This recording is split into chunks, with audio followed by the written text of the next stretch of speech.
आज शनिवार का दिन है, जिस दिन अपन इस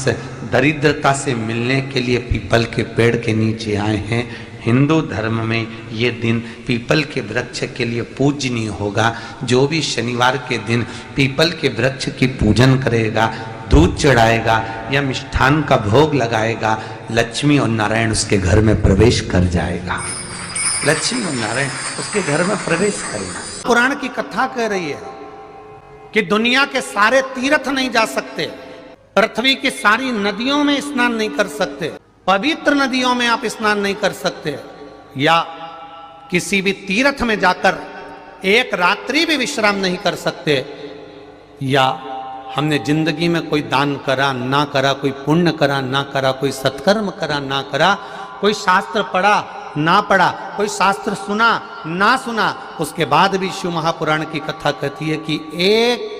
दिन में अगर मात्र एक बार भी आप शंकर के शिवालय में प्रवेश कर गए या मंदिर में प्रवेश कर गए तो सारे तीर्थ, सारी नदियां, सारे सरोवर, सारी बावड़ी, सारे तालाब, सारे कुंड के स्नान का पुण्य, दान का पुण्य प्राप्त हो जाता है। केवल शिव तत्व को प्राप्त कर लेने। शिव महापुराण की कथा कह रही है कि घर में जो दिया होता है वो दीपक भी कोई साधारण नहीं होता, उस दीपक की भी महत्वता है, उस दीपक का भी वर्णन है। महाराज एक बात और बहुत अच्छे से सुनिएगा, शायद आपकी जिंदगी को सवार, शायद आपके जीवन को सवार। मेरी जीजियों, मेरे जीजाओं, मेरी बेटियों, बेटाओं, कभी मौका लगे शंकर भगवान के शिवलिंग के पास में आप बैठे हैं। यहां तक शास्त्र कहता है कि घर में अगर किसी को बहुत तेज बुखार आ गया है, बहुत तेज बुखार, और बच्चा उस बुखार में तप रहा है, बहुत तप रहा है, महाराज तुम जिस दिए में भगवान की आरती उतारते हो, जिस दिए से तुम भगवान की पूजन करते हो, कभी मौका लगा और आप पूजन करने के लिए गए,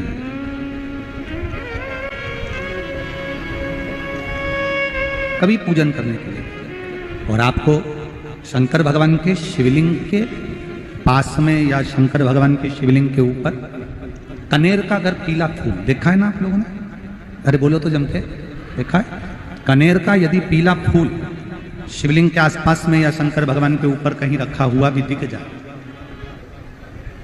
विषम परिस्थिति हो, बहुत हिम्मत ना हारते हो, तभी भगवान अकेले में एकांत में आप पहुंचे उनके पूजन के लिए, कनेर का पुष्प वहां रखा है, चाहे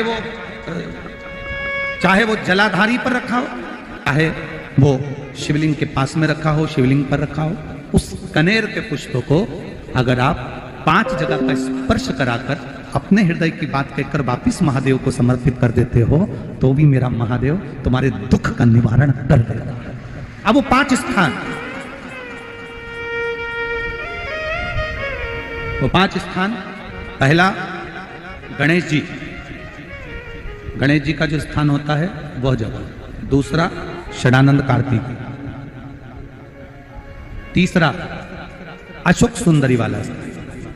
चौथा जलाधारी जो ऊपर से बूंद बूंद जल नीचे गिरा रही है, जया, विषहरा, शामली बारी, दौतली, देव, शंकर जी की 5 बेटियों का, और 5वें नंबर का है शंकर भगवान के, जो कैसे वर्णन किया जाए, त्रिशूल के 3 भाग होते हैं। करें दर्शन आप लोगों ने, जैसे सामने त्रिशूल लगा है, इस त्रिशूल के ऊपर देखेंगे तो 3 भाग दिख रहे हैं, नजर आ रहे हैं सबको? त्रिशूल का जो 3 भाग होता है, उस 3 भाग का जहां ज्वाइंट होता है, जहां मिलता है, एक जगह पर देखो तीनों भाग एक जगह पर मिले हुए, 3 भाग का जहां मिलन होता है, 5वां स्थान, ये 5वां स्थान, यहां पर स्पर्श कराकर शिवलिंग पर अपनी कामना कर कर श्री शिवाय नमस्तुभ्यम कहकर बाबा से अपने मन की बात कहकर जो समर्पित कर देता है, हम 3 महीना भी नहीं कहेंगे, हम तो कहेंगे अगर ज्यादा दुख है 3 दिन इंतजार करना, मेरा बाबा उस दुख को मिटाएगा।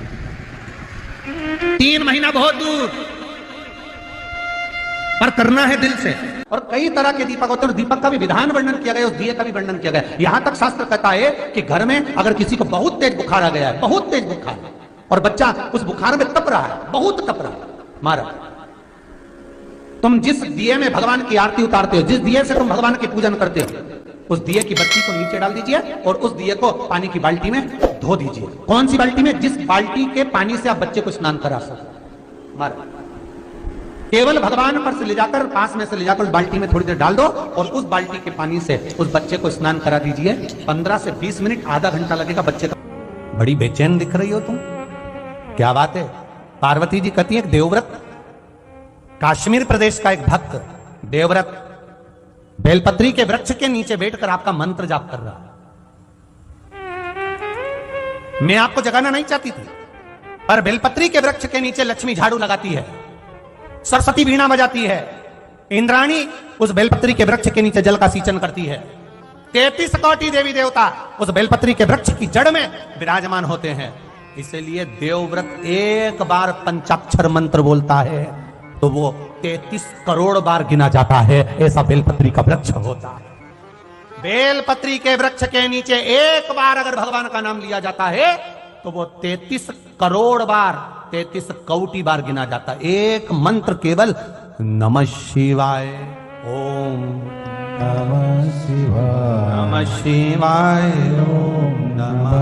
शिवाय, 33 कोटि बार गिना है, 33 कोटि। कितना सुंदर लिखा है। फिर वही वाली बात आ गई जो पहले कथा में कहा, अपने लिए अच्छा वाला घी छाट के लाना, अच्छी कंपनी का लाना, और जब यज्ञ करने बैठे, पूजन करने बैठे, हवन करने बैठे, भगवान का कोई पाठ पूजन करवाई, पूजा वाले दुकान पे बोलना कि पूजा का घी चाहिए। तो वो पूजा का सामान बेचने वाला भी चतुर था, उसने पूजा का ही घी दिया। तो इन्होंने पूछा, भैया ये घी कितने का? तो क्या 80 रुपए का? तो 80 रुपए का आधा किलो? तो क्या पूजा का है? भारत की भूमि पर इस मृत्यु लोक में, पूरे विश्व में ऐसे कई घर हैं जिनके घर में गुजारा करने की भी आफत है। पहनने के कपड़े नहीं, किसी के यहां पर भोजन नहीं, किसी के यहां जमीन नहीं, किसी के यहां दुकान नहीं, कोई पूरी जिंदगी किराए के मकान में निकाल देता है। नहीं, मेरा एक निवेदन है, इस कथा को जितने छत्रपति संभाजी नगर के श्रोता भाई बहन श्रवण कर रहे हैं उनसे निवेदन करूंगा, आप हाथ का ठेला लगा रहे हो, सब्जी का ठेला लगा रहे हो, फल का ठेला लगा रहे हो, धक्के की जिंदगी जी रहे हो, दरवाजे पर बैठे हो, कहीं ना कहीं तुम दास्य भाव की जिंदगी जी रहे हो, तकलीफ में जिंदगी जी रहे हो, बहुत दुख की जिंदगी जी रहे हो, बहुत कष्ट की जिंदगी जी रहे हो, उनसे केवल निवेदन करूंगा, 3 महीने 2 जगह पर जल चढ़ाना प्रारंभ कर दीजिए, केवल 3 महीने। एक शंकर भगवान के शिवलिंग पर, दूसरा बेलपत्री के पेड़ के नीचे, 2 जगह पर जल चढ़ाना 3 महीने लगातार चालू कर दो, बाबा तुम्हारा हाथ पकड़कर तुम्हें उन्नति की सीढ़ी पर चढ़ा देगा। हमें कोई चमत्कार करना नहीं आता, और ना हम कोई तंत्र विद्या या मंत्र विद्या जानते हैं, ना हमारे पास में बेल है, ना हमारे पास में भभूति है, हमारे पास में तो केवल शिव का नाम है। आप श्री शिवाय नमस्तुभ्यम बोलो, ओम नमः शिवाय बोलो, नमः शिवाय बोलो, चाहे महामृत्युंजय मंत्र बोलो, उसका स्मरण करते करते भगवान शंकर के शिवलिंग पर जल, और उसी पात्र में जो जल तुमने शंकर जी को चढ़ाया है उसमें से बचा हुआ थोड़ा सा जल